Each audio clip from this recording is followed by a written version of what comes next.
My name is Yumi Wilson, by the way. I'm a manager in corporate communications at LinkedIn. But truthfully, honestly, I'm actually a journalism professor at San Francisco State, where I've been for 10 plus years. So I've just been fortunate enough to make this huge leap to Silicon Valley, of all places, with my traditional journalism skills. And I've been at LinkedIn for the last year and a half. And I think of it as an MBA program. Every day I'm learning something new. And I feel really fortunate about this experience because I will go back to teaching. And so that's a little bit about me. But I would love to get a sense of what you're studying, who you are. And I think the group is small enough where I'd love to hear what you're studying, whether it's communications, journalism, media, something completely different. Okay, I'm Sammy Martinez. I am an undergraduate PR student. I'm a junior. PR, cool. My name is Rachel Lee Moeller. I'm a senior communications student with minors in Italian international relations.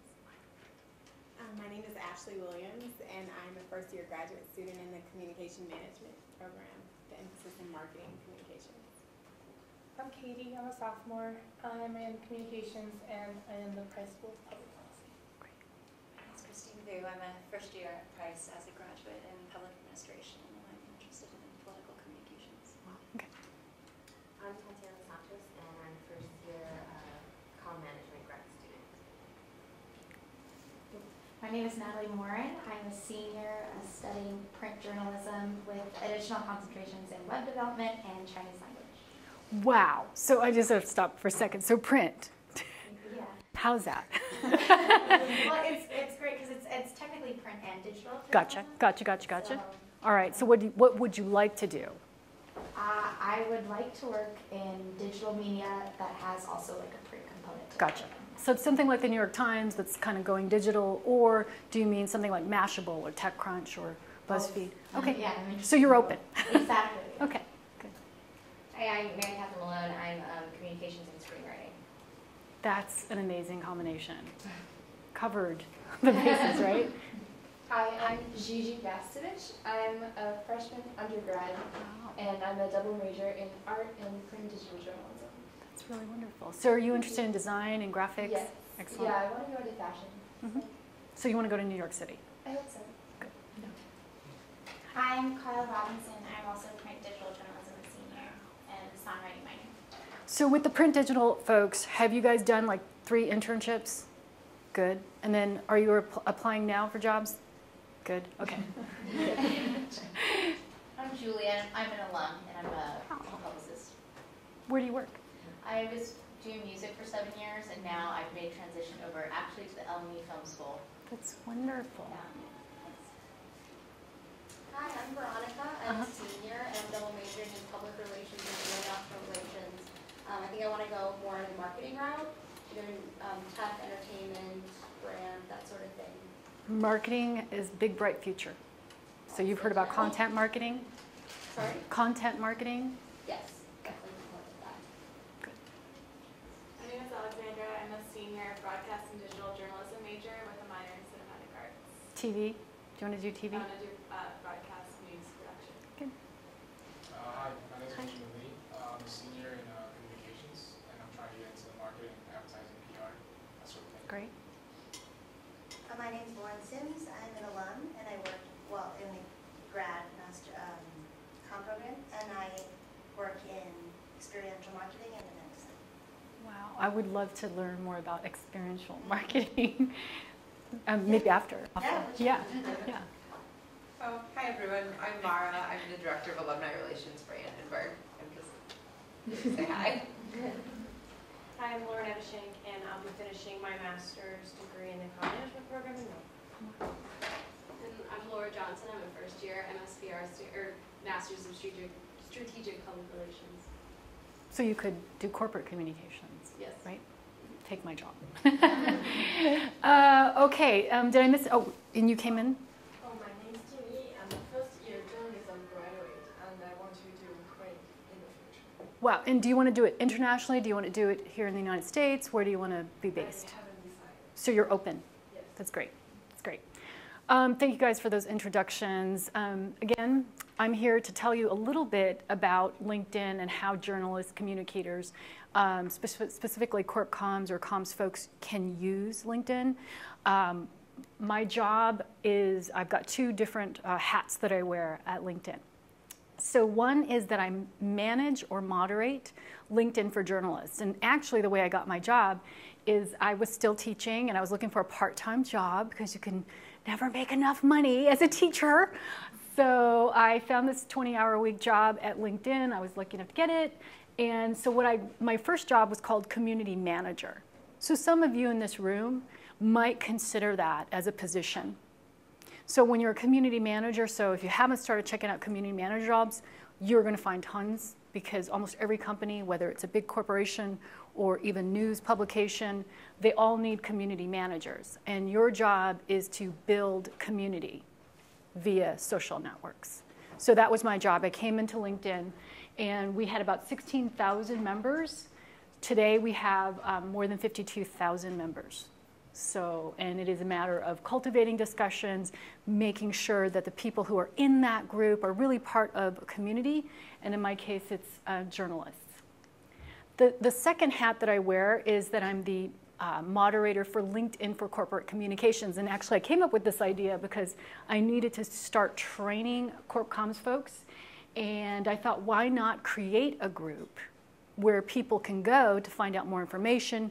I can actually get feedback on what they'd love to hear or what they would want to learn via webinars, because I do webinars every month for 200 journalists. And so I'm kind of thinking about plotting and planning on how to build that for corp comms. So I want to tell you a little bit about LinkedIn, just in case. I'm sure you've heard about it. I'm sure for some of you, you use it, but if you don't, no worries. So in 2008, LinkedIn had 32 million members. Today, there are 277 million members. About 100 million members are in the United States and Canada, and the rest are spread throughout the world.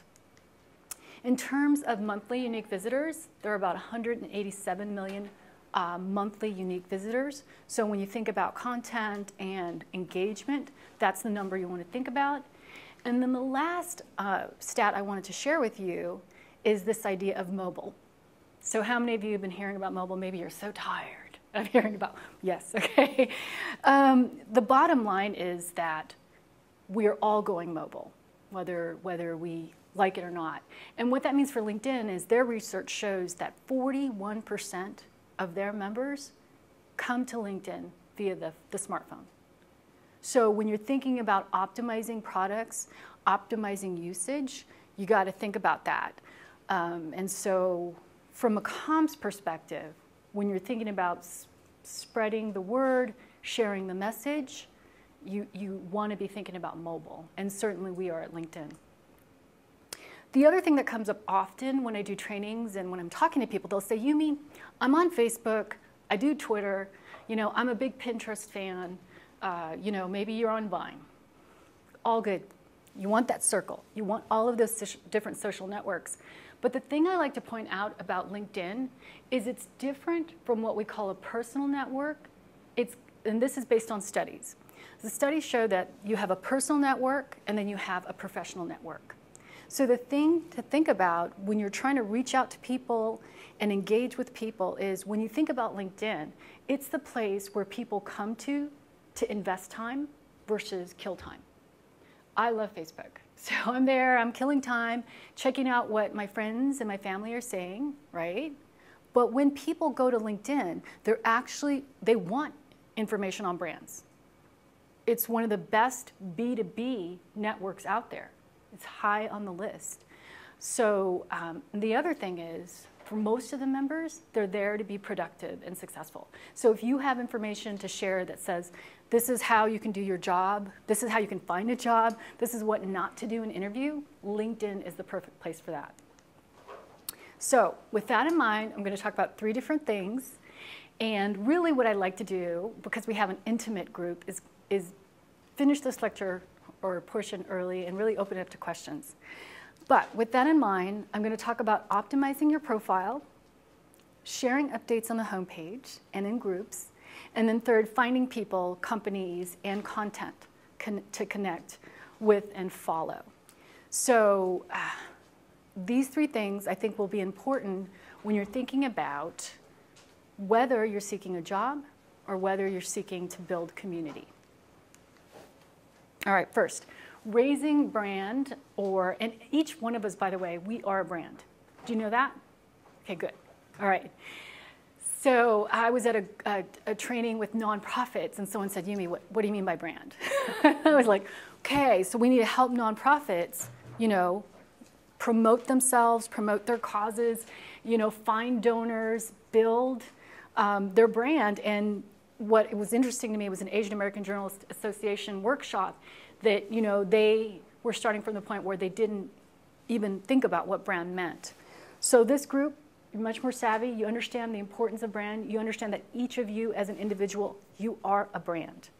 So on LinkedIn, the way to promote a brand, starting with you, is through the profile, what we refer to as the professional profile of record.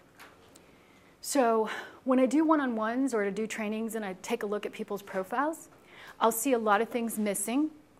And I think part of it is we don't like to talk about ourselves, and maybe instead of asking a professional photographer to take a picture, for example, you'll take the picture yourself, right? LinkedIn is not the place to do that. You want to have a professional photo, and you want to have a photo. A photo will increase the likelihood of being viewed by 11 times.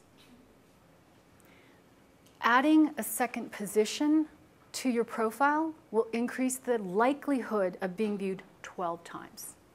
Two things. I'm going to talk more in detail about the profile, but it's the first place to start when you're building your brand for opportunities, for jobs, for connections. All right, so here's a little bit more of the specifics. So this is the profile. First things that you want to think about, your professional name. Now, some people will add a lot of titles and a lot of things after the name. Maybe that they have a PhD, they'll add doctor. But just remember that you want to keep your identity very simple, not just because people are going to look for you on LinkedIn, but they're going to look for you via Google, Yahoo, Bing, and other search engines. So whatever name you choose, you want to have it so that it represents you across social networks. That's your professional name. Next, we call it the headline. So it's who you are, but who you are over the course of education and experience. I think one of the things I see often is that people will say, I'm a student. But you're much more than that. So when I'm around the room today, I heard a lot more than that. But I don't see it in the headline. And here's how you are affected when you don't take that time to tell us that you've done broadcast, that you've done strategic communications, that you are interested in storytelling, that you have done video production. The way that recruiters find their best candidates is through search. They'll never get to your profile otherwise. So that means that you have to optimize your profile by putting in keywords in one of the most important places on your profile, which is your headline. It actually is weighed more heavily in the algorithm that's used for a search. So a recruiter pays top dollar, to look for the best candidates on LinkedIn. And what they do is they type in a combination of keywords. If you're missing those keywords in one of the most strategic places on your profile, you're missing out on a really great opportunity. And then your location and industry. So if you are in writing, you want that industry reflected. But if you are more interested in internet, be sure to list that in your industry, okay? And I already talked about the photo, 11 times more likely to be viewed. I really do urge people to get a professional shot. It may cost a little bit. It may be uncomfortable because you're doing an ask, but it's so worth it. People with professional photos really do stand out. I can't tell you how many people have approached me because of my professional shot, which I didn't do, even though I had been working at LinkedIn for a while, until LinkedIn actually brought in a professional photographer to start taking photos, professional photos of all their employees. And now what I'm seeing happening over, and throughout companies is they're doing that. They're saying, hey, we want to look professional. We have 2,000 employees representing Citi, representing Bank of America, representing Samsung. We're going to take the time to have professional photos. The other thing I'm going to show you, probably live demo is much easier, but there's this thing called the public profile URL. It's right underneath your picture. So how many of you have your own websites? All right. How many of you got your name on that website? That domain name that you played? Okay, you know how hard that is, right? To get your name, and once you got it, you got to hold on, you got to pay. All right, so it's kind of like that on LinkedIn. So when you go to customize your public profile URL, it's right underneath. When you're in edit mode, you're going to hit edit. And the key is try to get your name first and last, no space, no punctuation, and hit the blue button for save, and hopefully it will still be there. Okay, customizing your public profile URL will increase your visibility, not just on LinkedIn, Google, Yahoo, Bing, all search engines. And of course, the headline. So you've got your headline, you've got all the things that you could do, would do, your dream job. Many of the people I've looked at, they don't even have summaries. Okay, so imagine that this is your one opportunity. You really want to work at, let's say, Twitter. Okay, you see a strategic communications position, entry level for Twitter. The reality is they are going to go to your LinkedIn profile, and they're going to be looking for your cover letter. Your cover letter is your summary. Now, the other thing that I've seen, even when I've done training with high-level executives, they're repeating or regurgitating their experience. You don't want to do that. Okay? Your summary is your opportunity to sell someone on how unique and how different you are from 200 other people who are just like you. So tell me about what your passion is. Tell me that, show me metrics. If you've done 32 stories, or if you've written a number of press releases, what is it? How have you accomplished it? Show me.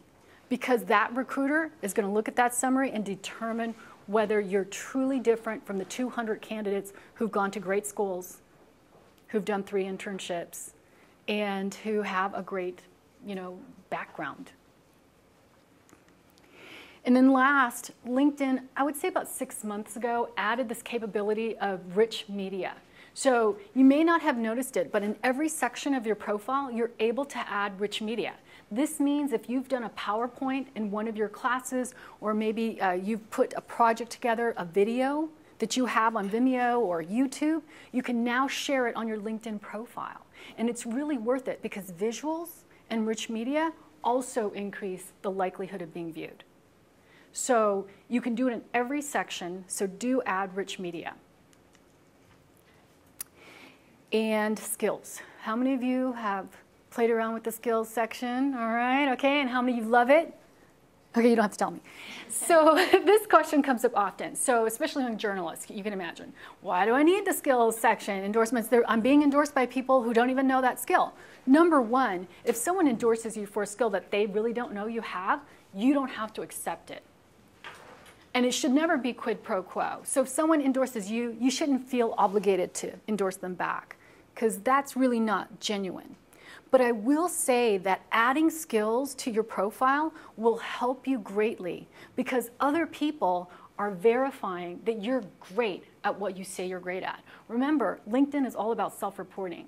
I could say I'm a CEO, but it takes other people to say, yeah, she's been a CEO. Well, they're going to say, no, she hasn't been a CEO. But it really helps in terms of recruiters' searches. And then when they see that, and I'll show you my profile later, but, let's say that I say I know a thing or two about journalism.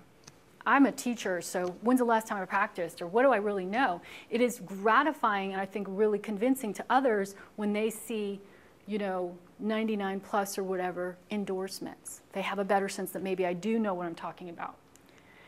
Education, definitely list it, but personalize every section of your LinkedIn profile.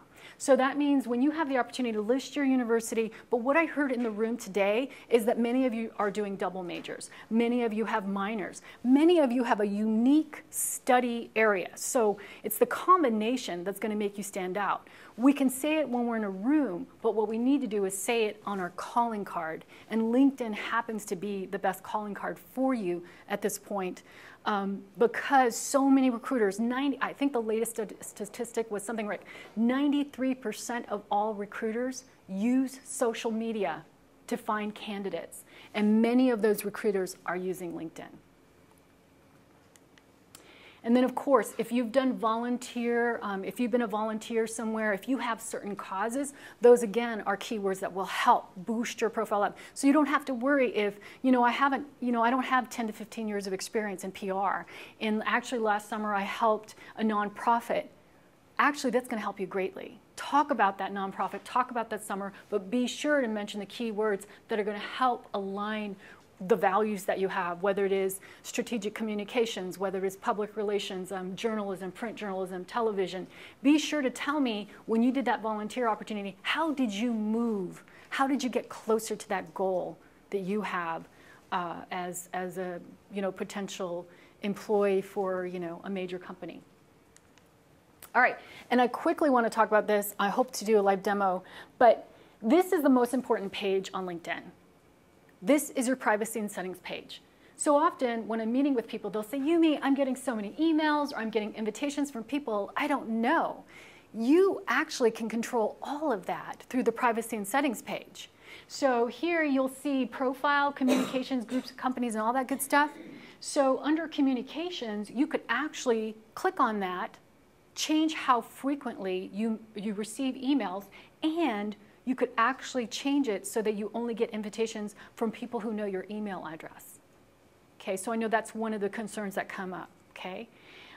In the middle, this is the most important section. So let's say you are truly in job seeker mode, but you have a pretty good job right now. You would not like the people that you work for to know that you're looking elsewhere. This is when you want to choose that third option, which says select what others see when you've viewed their profile. And let's say you start updating your profile because, hey, here's Yumi saying, add a second position, beef up your summary, and you start doing tweaks. And you start doing those tweaks, and all of a sudden you're getting congratulated. How many of you have had this experience? Yes. Okay, so all you have to do is go to privacy controls and turn off your activity broadcasts. The one thing that I do know is if you update your photo, that's something that will go out to your connections. That's something you can't control. I wanted to give you an example of a journalist who I think has done a pretty good job of a really full profile. This journalist, so remember I talked about in the headline, use those keywords, the keywords that represent who you are, what you've done, and what you want to do. Writer, journalist, photographer, observer, researcher, academic, film reviewer, blogger, freelance reporter. You have 2 lines. Take it all. And the reason is search engine optimization. We now can see that blogger would come up, reporter would come up, photographer, writer, academic. And then in the summary, she really goes the extra mile. She says, I'm a journalist and writer with a passion for culture, travel, history, health, religion, social movements, and human behavioral patterns, among many other topics. I, as a recruiter, get a sense of what she's passionate about. That's what you want to do. I'd like to learn about people and why they do what they do. So I have much better sense. I haven't met this woman, but I know, I kind of feel like where she's heading. And then what she does is she does bullet point lists of stories, of writing, research, and reporting topics of interest. So now, again, she's playing with the keywords, right? She's got crime and poverty. She's got it on. Now, I couldn't screen grab all of it, but she keeps going on. And she also mentions, like, if you have abilities like Java, C++, Python, Adobe, Photoshop, all that good stuff, you definitely want to mention in your summary as well. Keywords, okay? All right, so here you have taken the time, you have a brilliant profile, and you're ready to present it to the world. Several things you want to do. On LinkedIn, we recommend quality over quantity. So you want at least 50 good connections. When I say good, all I mean is that typically LinkedIn, the idea is that you connect with people you know. How many of you have ever heard Sri Sarvasanan? Sri is this amazing social media guru. He was at Columbia for many years, and he has now moved to the Metropolitan Museum of Art in New York City. But his philosophy is something I agree with. So his philosophy is connect with people you want to know. And in my business and what I do, the work I do, I connect with communications folks, journalists, and others, and that's the richness of my network. The thing I didn't mention in profile, so you've got your endorsement of skills, right? LinkedIn also recommends at least 3 letters of recommendation. So I know this is another weird thing, right? You don't want to go up to a professor, you don't want to go up to your supervisor and say, hey, can you recommend me? Can you write a little letter for me on LinkedIn? But again, it's one of those things that's going to help you stand out. So this is really the time you are, finishing up education, maybe you've already finished, maybe you're transitioning, but approach the people who really care about you, who know you really well. Have them in a supervisory role. You want them in a supervisory role. And ask them through LinkedIn, hey, can you write me a letter of recommendation? Most people will. We make it really easy to do that. And then connect with those who can help you. I think that's the Sri philosophy. Oh, and the other thing I want to talk about, one of our newest features is that if you connect with someone and they kind of start to bother you, you can actually block them. It's one of our newer features. All right, so you got your profile, good to go, and now what do? How do you get out there and start sharing? So what makes good updates on LinkedIn? And I am going to do live demo because internet's working here, everything is lovely and set up. But thinking about, here you are, you want to start sharing. And the key is you don't want to reach out to someone at Google when you're ready to get hired by Google. You want to be following the company page. You want to be sharing updates so that people at Google are going to start to notice you. And the way that you do that is you share personal status updates. That's your home page. And some of the things that you can share that work well with members who, again, are trying to be productive and successful in their jobs, industry news. So if you tell me, Yumi, I am all about corporate communications or strategic communications, I want to see it.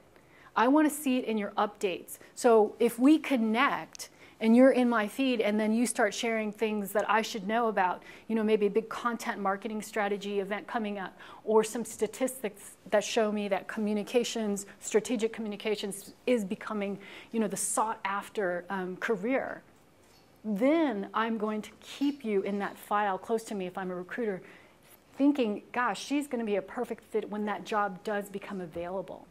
You never really want to approach people when you need something. And this is not just about jobs. This is if you need someone to donate, if you need someone to come to an event. You really want to use social media so that they feel like you're reaching out to them when you don't need anything. So industry news is a great update to share. Company culture, so if you are working at a company or here at the university, share bits of culture that I can get a sense from you what that's about. Job postings, so if you're in a career, I met some career folks here. If you have a job posting, you assume that, well, they'll know about it on LinkedIn. But the reality is each of us, we're not getting the same job listings. And I know for my industry journalists, right, we're all, you can imagine a lot of journalists have been laid off. They don't have full-time work, but they're not getting the same job listings I'm getting. And I know that. So what I do is if I see a job listing that I'm not going to apply for, I will share it through my social networks. So I'll put it out through groups, put it out in my personal status update, and I will also tweet it out. And sometimes if it's really a good job, I'll put it on my Facebook account. So when you do that, people start to look at you and go, you're thinking about me, even though there's nothing in it for you. Okay, goodwill. Promotions, if you get a promotion, that's already kind of automatic on LinkedIn, right? Personal interests. Now, this is the kind of sensitive one, right? You don't want to share pictures of your niece or your nephew, right? But you could share something like, for example, today, if I took a picture of you guys here and said, I'm really excited to be here at USC, which is totally true. It's something that's related both to my personal life. I didn't mention this. I went to USC as an undergraduate.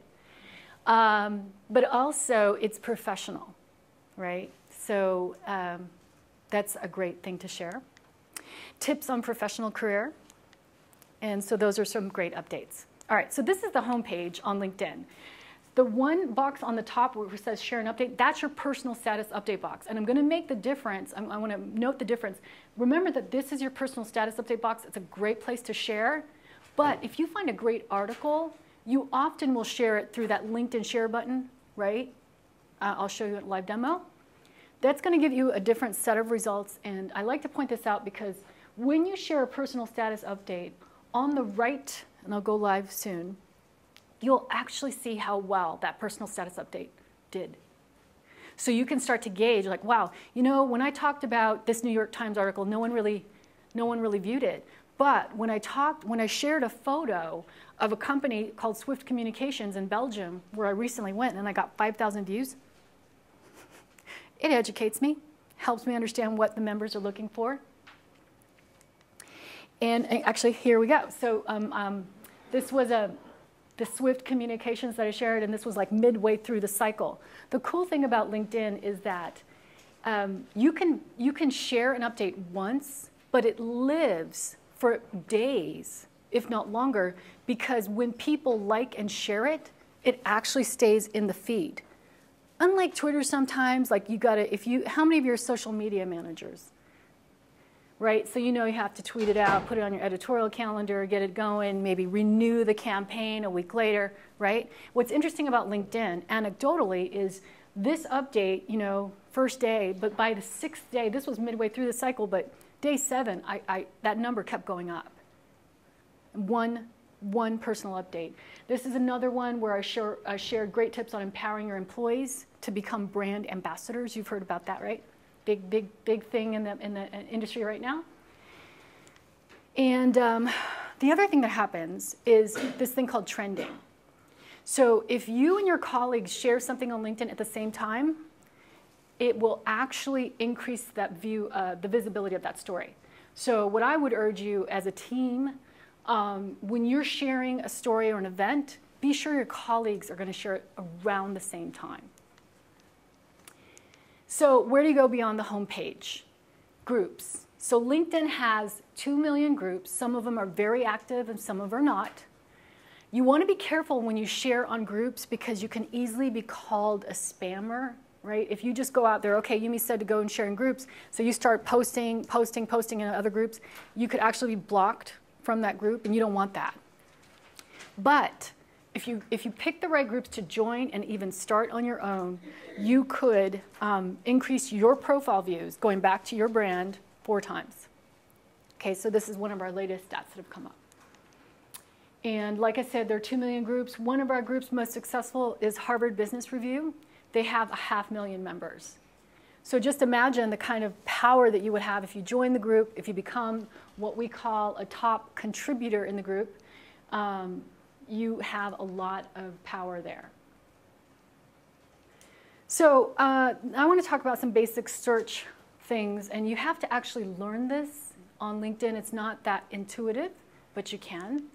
So the first thing is what we call the universal search box.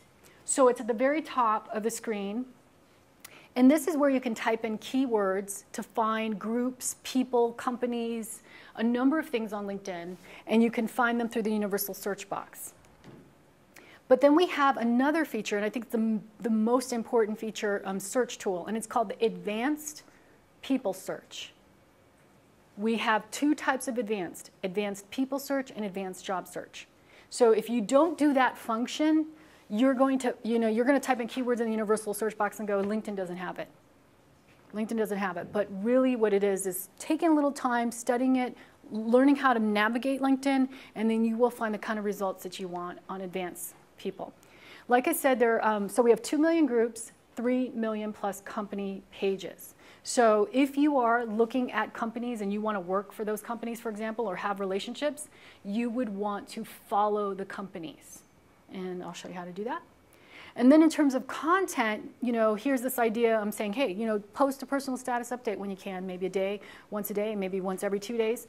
Sometimes you're like, well, I don't have my original content. What do? You can curate. You can use LinkedIn's channels, publishers, and influencers to look for articles that represent your industry and areas of expertise and share them with your network. We have 500 plus influencers, including people like Bill Gates, Barack Obama, Jack Welch, a number of industry leaders. So you could follow them as well. But I think the newest thing that we have, well, one of the newest things is the alumni tool. So this alumni tool would allow you to look at any school, including the schools that you go to find out where are the alums from a certain school working.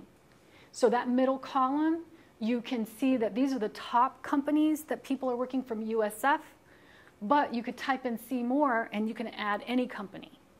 Then on the left, you can see where they live and then write what they do. So you can get a good amount of intelligence by using the alumni tool. This is the game changer. So this is the most recent feature to LinkedIn, and it's called the publishing platform. So we've had these influencers, really very prominent people writing for LinkedIn for free. Now we're opening up the platform. So any of us in the room could essentially become influencers. So to gain credibility in your industry, what's the best way? To become an influencer, to become a thought leader, to become a powerful blogger. So what we do now is, and it hasn't rolled out to everyone. So I'm going to show you that I just got it on Friday.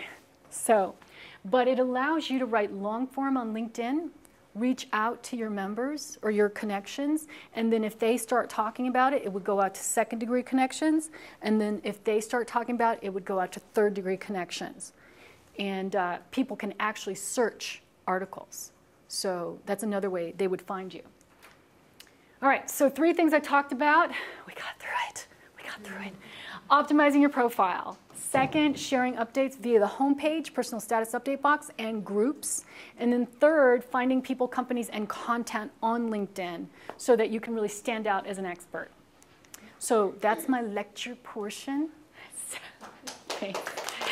So what I'd like to do now, thank you. So what I'd like to do now is I'm going to go to live demo, but I would like to start, if you guys have questions, I can kind of show you things. Live demo is the fun part for me.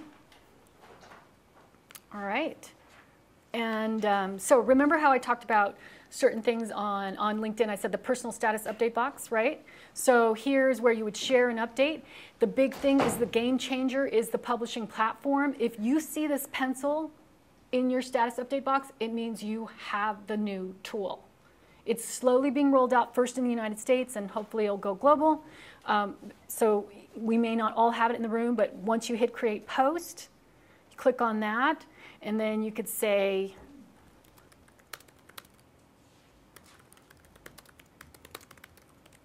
and then you would type a couple things here, and then you could preview, save, publish, and you can tweet it out at the same time. It makes your life very easy.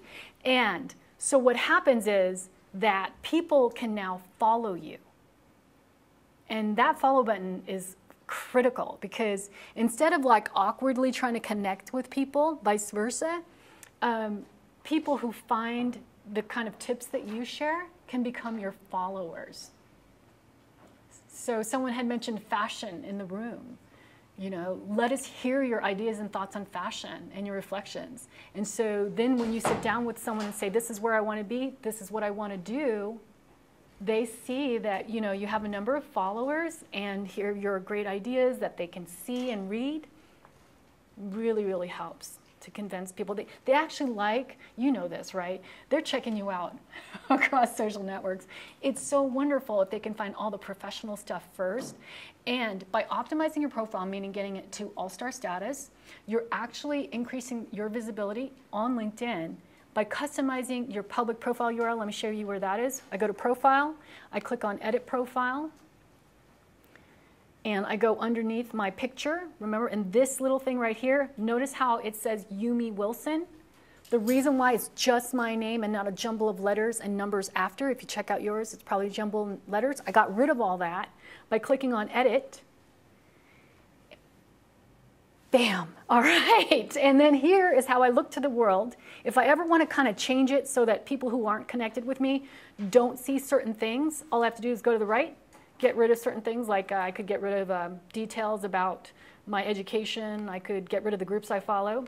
But here's where I'm going to customize my public profile URL. On your page, you look for those words, customize, click on that, and all you do is type in your first and last name. In some cases, like we said, that domain name, your name is gone. But don't stress. You may have a Twitter handle that you really enjoy. Think about brand. You share that Twitter handle. We're looking for you. Google, whatever. I see the Twitter handle. I type it in, and there you are. LinkedIn, Twitter, elsewhere. Comes up higher than maybe your Facebook profile, which would be ideal. Okay, so that's the customization of the public profile URL. Yes? Can I ask a question about the Sure. Game Changer? So if you were going to write a longer blog post, would that come up in a Google search if somebody was looking for you? Absolutely. Okay, Yeah. so this could be something also that you would suggest I would, encourage clients to do if they want to be a Exactly. So what I'm doing in my CorpsComm training is I'm showing companies how they can make the most of LinkedIn for their clients. And one of the things is, yes, we want to get them on that platform so that, let's say you're a high-level executive. If you're doing the training for them and you're saying, here's why you should use LinkedIn, here's how you should, definitely best practice would be encourage them to start writing because of their title and because of who they are. When they start sharing messages about transformation or leadership, they become the thought leader. And then they can represent the company. Absolutely. So I customize that. So now I want to go to network. The other thing that you may find is you want to kind of start to create categories for your contacts. So maybe there are a number of people in corporate communication. So I'm going to click on contacts and go to my contacts are all listed here. And then I'm going to click on filter by all contacts. And then I'm going to hit the word tag. Just remember tag. Also, I know I'm saying a lot of information right now. Don't worry. Don't feel overwhelmed.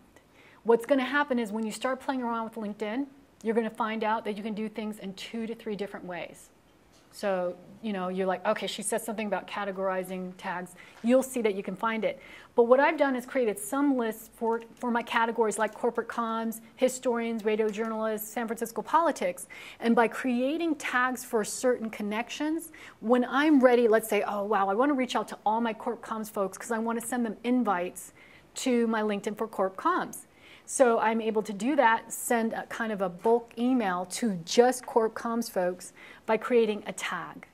And then if I find it, let's say that I see one of my connections, she's an investigative reporter, and so I want to create a category for investigative reporters. So what I would do is stay within my contacts list here, hover, and then tag her into, I'm going to add new tag, investigative reporters, save, and I can also tag her in more than one category. Okay? You guys, yes? You can't use this tool to target who sees your post though, right? So with the publishing of posts, no, you can't. But if you were to create a company page, you can target your updates. So it's a great idea if you are self-employed and you have your own business, that you create a company page, because then you can start sharing updates with someone based on geography or based on industry, like IT officials or IT employees, for example. So that's the company page. All right, I could keep going on, but you guys have more questions? Yes? What do you think about, a lot of times it's a LinkedIn when you start out, it asks you to upgrade. Sure. What are your thoughts on the benefits of upgrading? Okay, so with the journalist program that I do, how many of you have taken that? Okay, so with my journalist program, we upgrade the journalists for free. Yeah. So realizing, right, journalists, let's be candid, they don't make a lot of money. I certainly didn't. And compared to, what's paid. But so what we do is we do a training for journalists. All the people who take my training get a free upgrade to executive.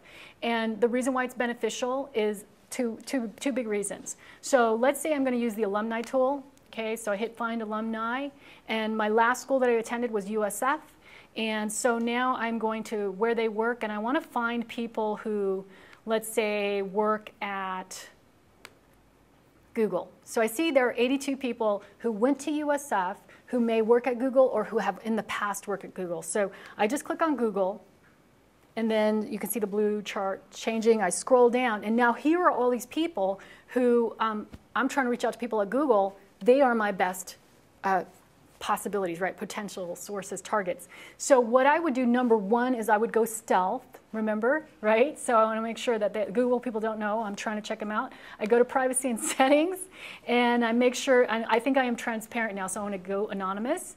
So right here, privacy controls, select what others see when you view their profile, and I want to be totally anonymous. One of the features of being a premium member is, if I choose anonymous, I would still be able to see the 23 people who viewed my profile. Okay, so that's one benefit. When you're anonymous as a basic member, you're making it so you're anonymous. That means you can't see all the other people viewing you. That's one great benefit. So I'm already anonymous. I go back to Alumni Tool, and remember I typed in Google. I like to do it a couple times so you can see, and then USF has, show more, Apple. So Google, click on that. Now when I go and I scroll down and I see someone, okay, so recruiting at Google. So this woman, she's in recruiting at Google. I want to kind of try to cultivate a relationship with her. I am not connected to her. I can see that through that little circle there. So I click on her. I'm anonymous. She will not know I visited her profile. And as a premium member, what I can do is hit send Michelle an email. Depending on the kind of premium upgrade you get, some are very cheap, and so just depends on, so really affordable for some, and then some are very expensive. But as a premium member, I could click on send Michelle an email, which essentially means I don't have to try to connect with her. Because how awkward is it, right, when you get a connection request from someone you don't know, and yeah, maybe you don't want to know, right? Okay, someone from recruiting from Google, yeah, I'd probably connect, but so anyway, so I would send her an email, and I would just click on the gray box, and I could choose something like career opportunity or expertise request, and then I would type in that we know each other through, we both went to USF. Here's the thing about in-mails and about LinkedIn. Just because you send them an in-mail does not mean they'll get back to you. Okay, it's very much like the real world. The real world is we shake hands, we like each other, we'll get back to each other. But if we don't shake hands, we don't really like each other, even though we're sitting in the same room, we probably won't get back to each other. So I always tell people, despite all the wonderful advances in technology, don't forget that the basic rules of engagement, meaning shaking hands, meeting people, letting them know who you are, makes a huge difference about whether you get that next call, next opportunity, and the email response back. So it's really important for me when I reach out to Michelle, I explain that we have a common bond, which is our school, and then I look to the right and I can see this middle person. I would really urge all of you to use the introductions. So here I can see the middle person, David. So I click on him, and so he's an HR manager at Apple. Well, that's pretty cool. So so what happens is I know that David knows Michelle, and what I would do is in my email or in-mail, I would say, hey, you and I have a common connection, right? So anything that you can do to help persuade this person to get back to you is really, really important, okay? So the two benefits of a premium membership, one, you'll get that ability to still see profiles of people who viewed you. Two, you'll be able to send in-mails to people you're not connected with. And it really is awkward to connect with people you don't know, and they don't know how you met. So an in-mail is preferable to that. Other questions? Yes? I noticed on the profile, on your regular profile page, you kind of have to list an industry. Yes. As students, some of us aren't exactly sure what industry we want, so is LinkedIn considered allowing you to leave that out or just write student? So with the edit pro, I'm gonna test.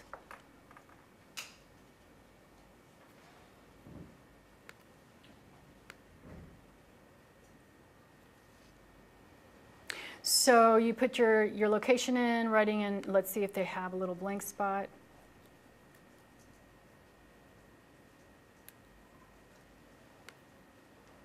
No, you have to choose an industry.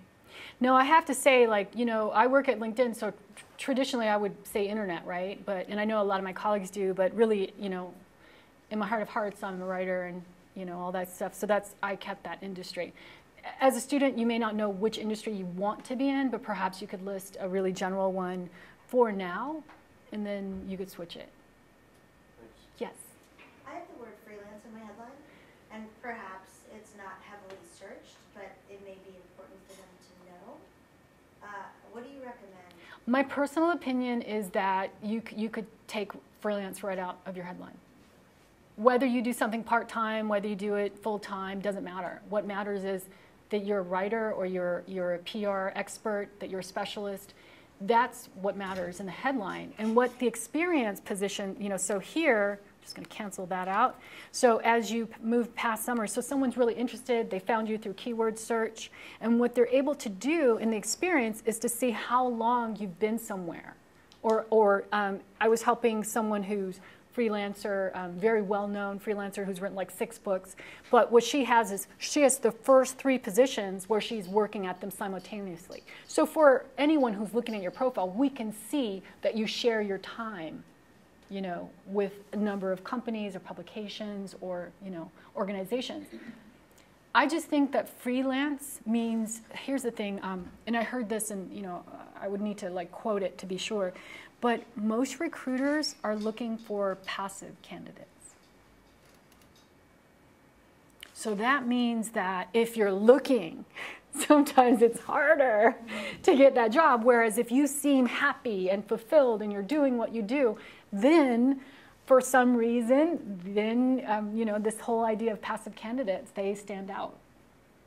So when you say freelance, it might just suggest like, yeah, I'm looking, but no, you're happy because you're doing a number of things. That's my personal opinion. Another question? Yes, back there in the blue. Thank you so much for the presentation. Absolutely. I have a couple of questions. I'll start with one and then maybe later. One of them has to do with the following companies, and then I noticed like the setting is great. However, you will not get updates if that company has a job opening. So is that something normal? So like you have to go into the company's page and then look for it, rather than even when you're following the company, unless they put it as an update, you won't get information. So is that the experience that you've been having? Okay. So several things I would do. So one, the companies that you're following, when you go to interest and you click on companies, we just recently changed this. So the first thing you'll see are the recent updates from the companies you're following. It used to be not too long ago, you would go to the companies tab, you click on it, and you would see the companies you're following. And then you would still have to drill down into the company page. This one is a little better because now it's like, okay, let's say I'm following CNET, the latest update will appear here. So it's kind of like a hub for the companies that I'm following. Now going back to job listings, you're right, you do have to do a little more drilling, but here's what I do. And even before I got this full-time job at LinkedIn, when I was looking for part-time work and, you know, to me, I'm always like looking for extra work. So I really wanted to beef up my profile, and I would do a study of my jobs listing tabs. So this is what I did. I would go to hover, and I would click on jobs, and I would see the jobs that are listed for me. The first 3 are sponsored. So the sponsored jobs means they're actively looking for people, and they're looking at the keywords in your profile, and they're saying, wow, you know, she could be a good candidate. This is what you see in the sponsored tabs or a sponsored section. But when you scroll down, you'll get a better sense of what jobs are being targeted because of what you have in your profile. So you can see that manager, because I have it in keyword, comes up a lot in these jobs. Senior comms manager, manager, marketing manager. Oh, one of the other things as a premium member is, and this is new, so let's say, oh wow, Netflix has a director of technology in corporate. So I click on that job listing, and I can see that I am in the top 25% of applicants for this job. I know, right? I had no idea. This is amazing. I'm going to apply. I'm sorry. The other thing, as a premium member on the right, you can see average 91,000. How many of my students have come to me, or fellow colleagues have come to me and say, Yumi, how much should I ask? You know, they're asking me about job, you know, salary, and I don't even know what to say. And when I was a professor, before I got the LinkedIn job, I had no idea. I had no idea what to say to people. But this is a really nice tool, because now if I were to sit down with Netflix and they started to become interested, I could say, well, I at least want to start at 91,000. I can see how I would fare. So this is another premium thing. I am going to tell everyone in the room, this room is small enough, that I am going to give you the premium upgrade. And what you're going to do is you're going to email me, and I'll give you those details in a couple minutes. But there we go. It's so ridiculous to talk about all these premium features and go, and you know, and this is what I have. You know, I just can't. But I really do think I could rationalize it with my amazing boss, my VP, Shannon Stubo, who's really supported me on this journey of training and educating. And I know that she would say this was a good move. So knowing that, and because we're all comms folks. So having this tool really helps me to understand, based on what I'm saying in my profile, these are the jobs that are coming up. If I don't like the job listings that are coming up for me, I need to go back to my profile, and I need to change my headline, and I need to change my summary.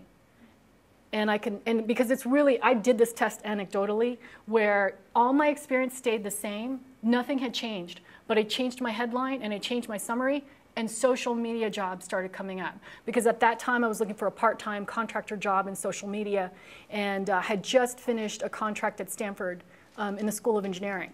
And I wanted to see how I could get more job listings like that. Can I ask for a clarification? Sure. When you talk about summary, but then like some of our profiles will have experience rather than summary? Yeah, so they don't have summary. So what'll happen is when you're in edit mode here, profile edit mode, some folks skip over summary. So if you see a profile and summary does not come up, it just means that person hasn't filled out a summary. And what you have to do is go to the right of your screen, and all of the sections you have not yet touched will show up on the right. So you can see here, they're suggesting I add test scores, my patents, because I have plenty, or my courses, which makes total sense, right? And I haven't added those. So they're saying, Yumi, if you just hit the plus button, it'll now show up, and you should fill it out in your profile. Yes? So I've been to a number of different graduate schools, and what do I do with non-degree work that I've done? It's invaluable. Absolutely wonderful stuff to have. So certifications, if you've gotten any kind of like little, you know, not diploma, but you know how you sometimes get those certificates after you finish like a workshop or program, list it in your certifications. If you don't feel like a certification, then you could go to several areas.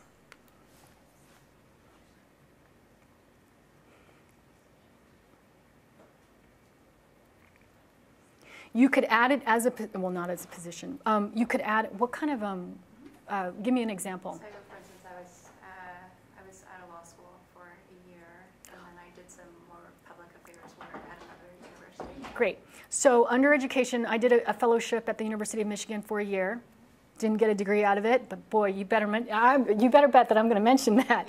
So, so what I did was University of Michigan, edit, and then just the year that I went there, and then clearly did not, you know, get a diploma or degree. Okay. The one thing, so I've always been, I mean, I feel better about it now that I've been sitting in this, but I've always felt like I do information overkill, because I've done a number of different things, and so I just am really careful with putting everything out there. So I don't know. Yeah. So when you, you know, I think with the paper resume, right, we've all been trained to really get it down to like, you know, in some cases 1 page. I just can't imagine that now, because, I mean, for the online world. Because what happens is no one is going to find me by my name. They're not going to say Yumi Wilson. They're not going to look for a manager of corporate comms. They're going to use search engine. And they're going to say, I'm looking for someone who can do social media, someone who has a little bit of journalism, someone who is writing, someone who has management skills. You want to do the information overload. You want to mention every single position that you've had. What's the best way to craft that story in the summary if Okay. you've got all these very different experiences? Great. So the summary is that place where you get to kind of pull together. Okay, here's the thing. If you have a lot of different positions, Don't worry about that. What you want to think about is what you want to do next. Really, the only people you want to talk to is the job you want tomorrow, next year. So if you are, you've had 6 years of administration and all that good stuff, but really the next job has to be you leading the strategic implementation of a leadership program at a big major company, that's the line I should see. I want to know who you're becoming and who you want to be.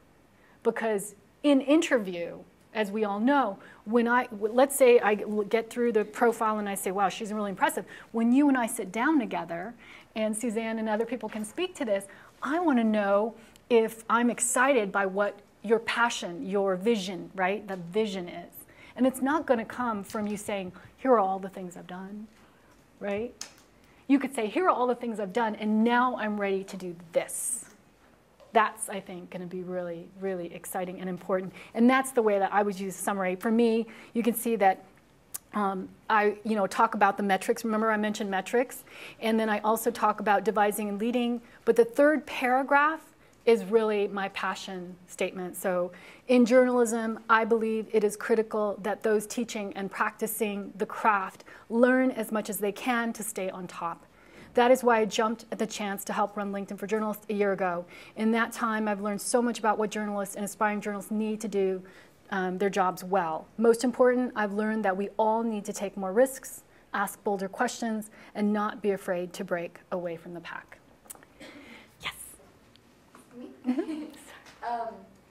I was wondering about the length and format of the summary and experience, what you recommend. Because I know like my resume right now has bullet points under all of my experience, and I think my LinkedIn profile does too. Do you want to look at it? Like complete sentences that... I think the most powerful summaries I've seen are complete sentences. While it's good to have bullet points, I think really as a communicator, like think about the role that you want to serve. And if you want to be known as a storyteller, they're going to look at how you present story. And it's usually that you have a great beginning, middle, and end, that you have a nice twist in your language, freshness, make me laugh. I'm looking for those things. Bullets are great because let's say you have a lot of different skills that you want to quickly list. Sure, list that. But I really think as communicators, we have to be able to tell stories, and it has to be conveyed at every opportunity. Sure, and you can even frame that in a narrative that's more sense. But what about the experience? Okay. Do you put, I know there's a lot shorter phrases than your summary for the Yeah, so depending on how you want to represent yourself, you can see for me, I do kind of just a basic areas of expertise and then community manager, part of a team, that kind of thing. I have seen certain profiles that are really, okay, so one profile that I helped work on, and okay, so what she did bullet, and then she said things like edited, copy, gathered, script, stuff that, especially in broadcast journalism, that you're used to doing, completely out. Because if I were to read those details of her experience at this radio station, it feels like she's still doing entry-level or intern-level work. If you've been there a year, you've been doing a lot more. Tell me about the projects that you've completed. Tell me about the time that you went out all of a sudden in the middle of the night because no one else was available, and you covered the story, or you got the interview that no one else got. That is especially important for when you're breaking into a business. Mm-hmm. Yes? If you're looking for a job, should you explicitly say in your summary that you're pursuing opportunities, or should you go back to the more passive? My personal opinion, and you'll hear a range, is I just don't think you should tell, from what I've learned, and this is anecdotal really, is no. Tell me what you're passionate about. Tell me what you've done, but tell me what you want to do. I get it that maybe you're just starting in the industry. I'll pick that up right away. A lot of companies are looking for entry-level or young, excited people who bring something different to the mix. So to me, it's the pride, that you show, like, here's what I've done, here's where I've traveled, here's what I think I can do. Give me concrete examples of that. I can figure out, whether you have 3 to 5, 1 to 2. Actually, from the algorithms, they know, because they add up your experience, where you would fall on the left, 1 to 3, 3 to 5. So the idea of saying I'm seeking a job is, again, it's again saying I'm looking, and being more of an active looker as opposed to that passive candidate. And the reality is this. If you manage social media well, if you kind of get in there and you say, I'm going to optimize my profile and I'm going to start engaging with people, they're going to notice you. And even if you have your dream job right now, there probably is another dream job. I mean, all of a sudden you never thought that you would go to another country or another company, but someone sees something and they approach you. And that's really the ideal situation. Yeah. Yes. My burning questions have to do with the salary that was up there, and also you were in the top 25%. First, where did that come from? Is it from them, or is it industry-wide? Absolutely. So let me go back to another, and I got to say, 25% doesn't happen often, because I often look at jobs because I want to share. Remember, I told you like one of the things I like to share. I like to go through my job listings, see things, and share it with my connections. So typically, let's say I go to Box, so Box Communications Manager. So I go there. And this one is, usually I get the 50%, right? So 50%, and then I hit the I, and it's going to tell me how it's compiled. The rank is an estimate based on the information on your profile, such as your experience, education, etc. It is relative to other applicants who are applying to LinkedIn.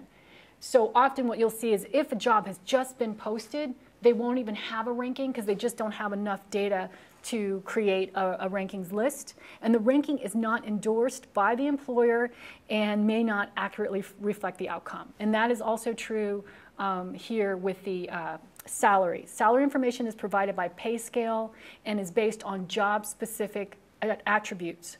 So again, it's not coming from the company. Does the employer see that though? And a little bit different, what is the benefit of actually applying through LinkedIn versus like going on their website? Absolutely. So number one, they do not see this 50%. That's all you. I'm sharing it with you guys right now, but they don't see that. So that's good. Because if they see 50%, why would they even, give me a call back? But it would be good if they saw the 25%. Yeah. But what I'm told is that they don't see that. And so the second part of your question was why apply via LinkedIn as opposed to company website? Again, this is my personal, and so what I've learned is that you never just want to apply online. It's like going into this world. It's like, did you see my application? What I now do is, let's say that I see a job, so I go to jobs, and what I try to do is find the people I'm connected to. So Amazon is looking for an editor, K through 12, 10 marks education. So I check out the Amazon job, pulls up through LinkedIn. I look to the right, and I want to see how I'm connected. So Dan and Icon are the two people who actually have some sort of connection to Amazon. So what I would do is reach out to, say, Dan Schwabel, who is an amazing personal branding expert. He would be the person I would send a message to him, and I would ask for an introduction. So all the things that we did before social media, we should do on social media. And if you don't, it's just making it harder for people to get back to you. I remember there was a KQED job, and this was, I don't know, a while back, and I was like, wow, this is kind of interesting. And what I realized is I needed to reach out to the person I knew from my Chronicle days at KQED and say, hey, and and she had no idea that I had applied. So what I realized is they get probably so many applications in that virtual space, it's hard to even, there's no paper pile, there's no physical pile. So the best thing is look to the right if you see it the way that you're connected, but also, let's say another job, sometimes they have this, and I really look for this one.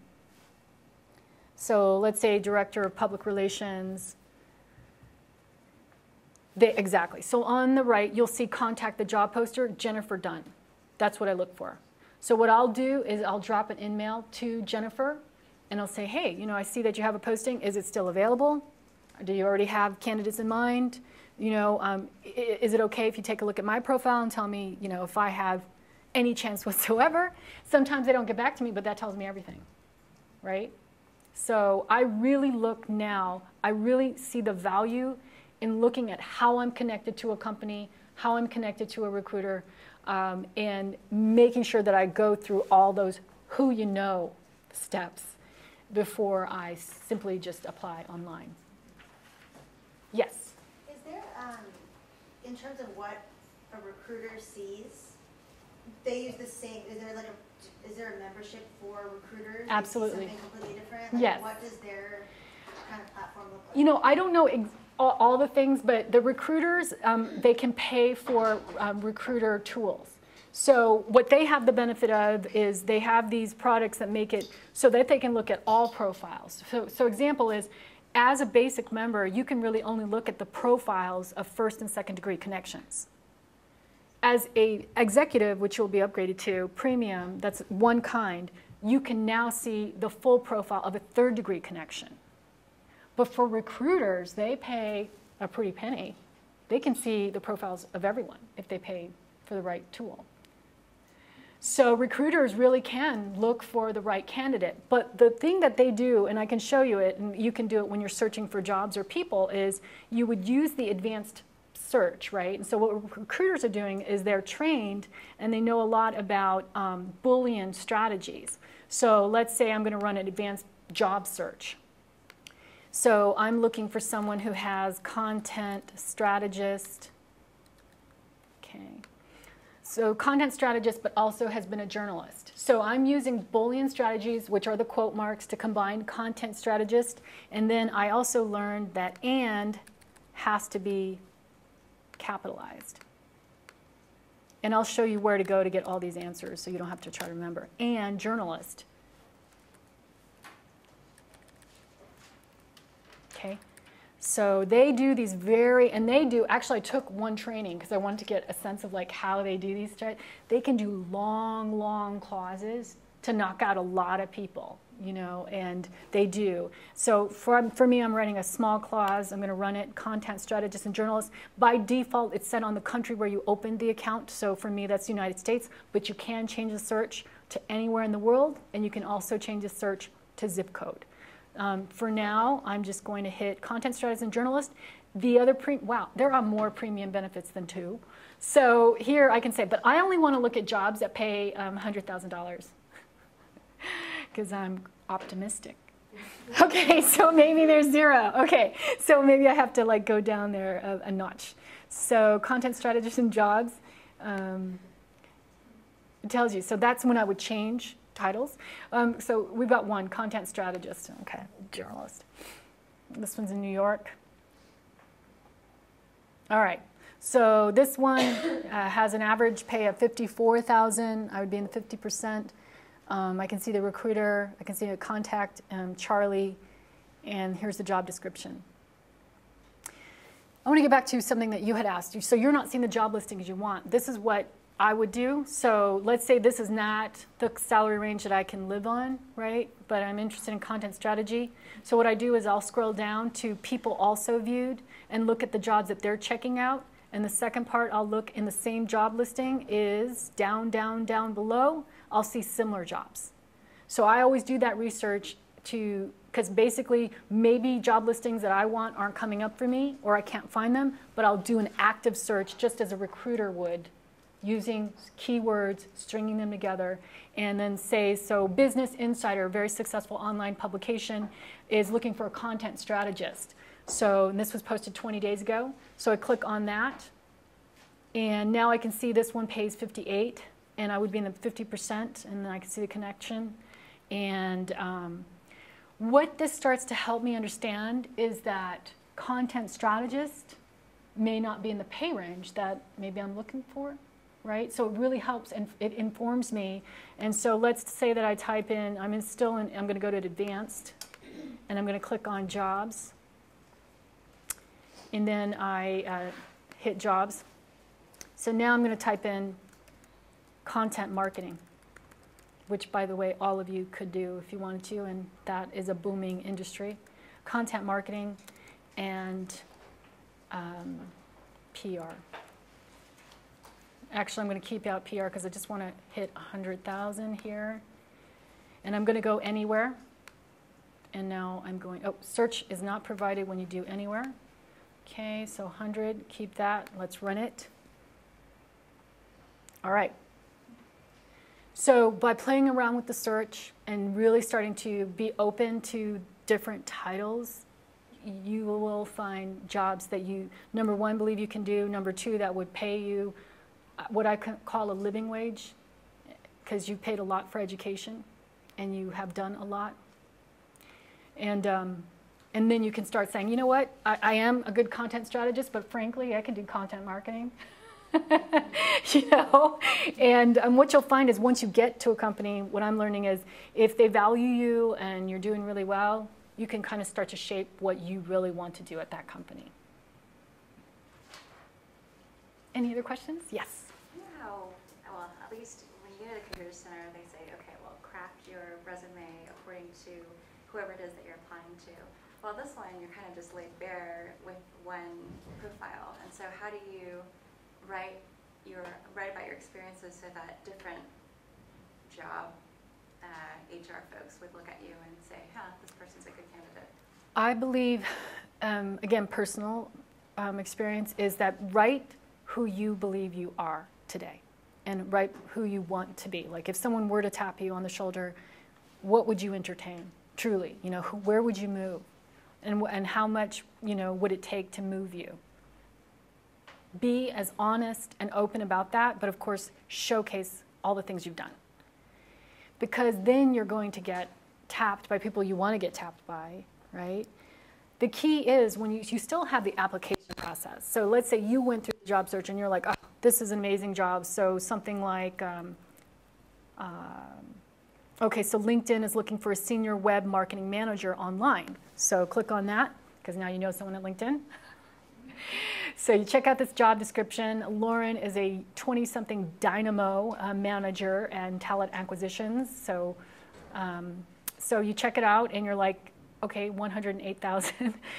I need to apply for this job. I'm just kidding. So senior web marketing manager, this is where you would tailor the application to fit the company's needs. So if you were to hit, I would talk to Lauren first. I'd send an in-mail to her, say I met Yumi Wilson at USC today, saw that there's this position, I think I am perfect for it. Don't hold back, you know.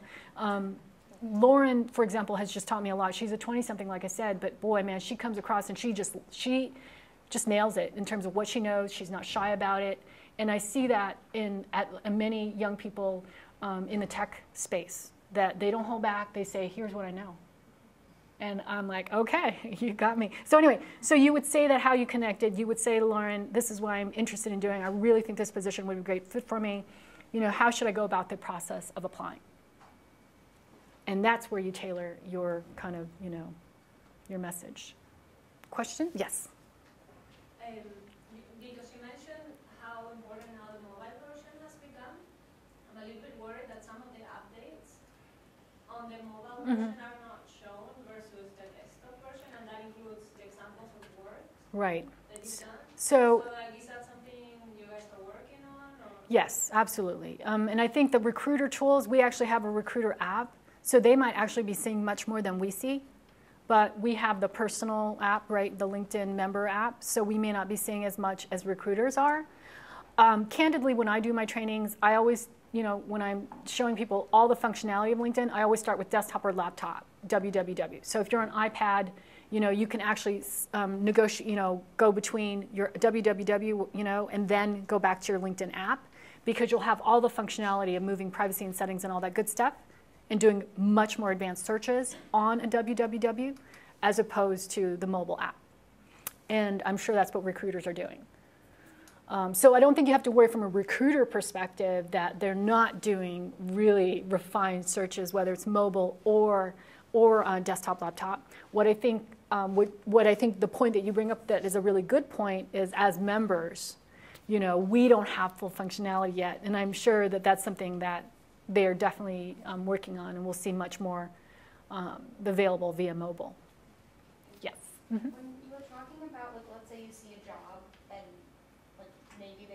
person posted, or maybe they don't, but what if you don't have a connection, Right. or like it's, you know, a second, third degree, or whatever it is, so. So let's say that LinkedIn is a place that you might want to work and you don't see a connection on there. Then you type in LinkedIn, you go to the icon here, you type in companies, and you run for a company search. So once you find the company page, LinkedIn, you go to LinkedIn, you click on the company page, and on the right, you're going to see how you're connected. So this is what you want. And it'll be first degree maybe second degree, or third degree connections. So then how would, if you really don't know someone that well? Second degree and third degree connections are amazingly helpful. So you can just message them? Absolutely. So let me click on second degree connections. I guess I've just heard mixed things about what to say and like when it's appropriate to reach out. What have you heard? Well, some people would say it's not a good thing when you're looking for jobs because kind of like the don't ask for something Right. when you need it. Yeah. And but it's, you know, maybe there's somebody that went to USC, but maybe they don't, or you know, you just kind of, I don't know. I think you bring up a lot of good points. If you've never talked to that person, it's going to be awkward. However, if they are, you are colleagues or peers or alums at the same school, that is something that you will always have through life. I can't tell you how many opportunities I've gotten because of USC. And the jobs that I've gotten actually are because of professors here at USC, some of the opportunities I've gotten. So if you have a USC connection, use it. And so if you find someone at LinkedIn and using that alumni tool, and you type in LinkedIn and you see that there's someone at USC and you're connected to them and they work at LinkedIn, you reach out to them. So, and what do you suggest the message be? Because I've So, also heard different things. Absolutely. Well, okay, so for example, when I applied for Fulbright to go to Japan, I didn't know anyone in Japan, even though my mom's from Japan, and I couldn't speak the language fully, so it was really, really difficult. I didn't have like all the things that you normally have when you do a Fulbright. And what they did was so Fulbright connected me, and so what I was like, oh gosh, I don't even know if I can go to Japan because I don't have a home base, I don't have a university, I don't have an advisor. What Fulbright people did was they found other Fulbright people who had been in Japan, and they said, this woman has just gotten a Fulbright grant, could you help her? They didn't know me, they didn't know anything about me, they helped me. And that's the power of connection. So Fulbright knows the value of helping you do well. USC knows the value of you doing well. And so in a message, I would word, and it would actually help if you could use some of the professors or staff members or career people, and then you could say, I found this great opportunity, I think it would be great for me. Do you know someone at the company, or can you help me? Can you do an intro? That's what I would do. But they do help you throughout life. So, yes. Earlier you said it's important to have a lot more people that you know well, rather than, for example, on Facebook, half your friends are probably acquaintances at best. Right. So does it affect poorly on you to accept requests or invitations from people you don't know?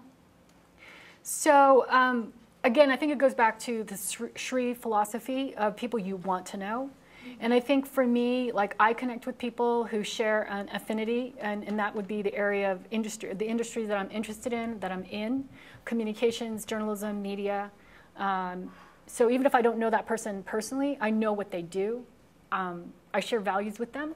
And I think actually it makes a stronger, richer network, because what I notice is when I run searches and I'm looking for connections, I always find second degree and third degree connections that I might be able to reach out to. And what's interesting is, remember how I said, even as a premium member, executive member, you would be able to see full profiles of third degree connections. But reality is, if you have a small network, you wouldn't have a lot of third degree connections. So it's kind of a catch-22, right? You always want to go for quality over quantity, but it is more, you want to make sure that you have a rich network that could actually help you as you kind of drill in and find opportunities that you want. Yes? When when LinkedIn rolls out new features like this publish one, do they send notifications, or is there somewhere I can go to find out about these? Well, they don't really have like a notification thing because they're rolling it out slowly, but you'll be notified when you get it. So on Friday, I think it was Friday or Monday, I was doing the training, and then all of a sudden when I was on my homepage, there was a little note, and I clicked on it, and I'm going there now. So when this little pencil mark happened, it had a little note, you've just gotten the publishing platform. You can start writing posts.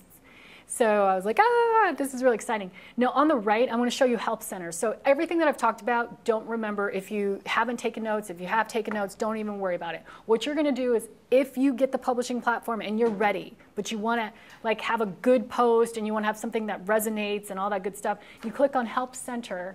And this particular search is the most forgiving search on LinkedIn. The other searches you do on LinkedIn, if you misspell something, if you type a company name out of order, you will not get the kind of results you want. But in this search engine right here, if I type in, gosh, Yumi said something about publishing, she said something, I can't remember, stories or blogs on LinkedIn, right? So I will still get results. So it's much more like a Google search. You know how that kind of, like you can type in anything, you'll get tons of results.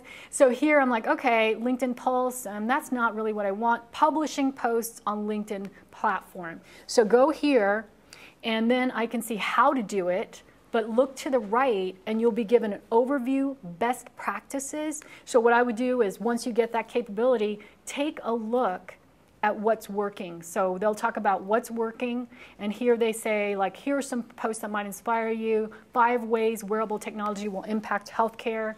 You can look at this person's post, get a sense, wow, so this person, she's a VP of Strategic Relations. She has 27,790 people who looked at her post, and it's been liked in Facebook 403 times, tweeted 134 times, very successful. And what's interesting is she's not, promoted as an influencer. But this is a great example of what works well. She's done 6 posts. She has 4,480 followers. Yep. And actually numbers work well. Listing.